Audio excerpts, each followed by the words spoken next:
Sa pool sa CCTV ang pagsalpok ng tricycle sa isa pang tricycle sa Cabugao, Ilocos Sur kung saan 3 ang sugatan. Nakatutok, Ivy Hernando.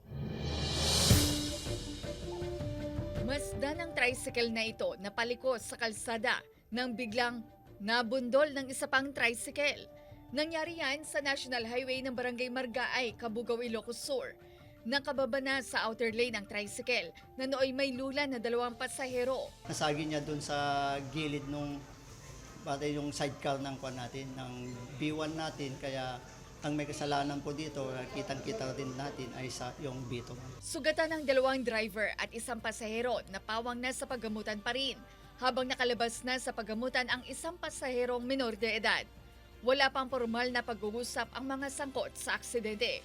Sa investigasyon naman ng pulis, human error ang posibleng dahilan ng aksidente. Bigla na lang po siyang nawawalan ng kontrol dahil yun nga, nabibigla po sila kaya hindi po sila makapagpreno na uwi sa kwan niya, banggaan na yan. Kaya panawagan ng PNP sa mga motorista, maging alerto, huwag magmadali at mag-focus sa pagmamaneho. Kasama si Norman Raca, Ivy Hernando, 1 North Central Luzon.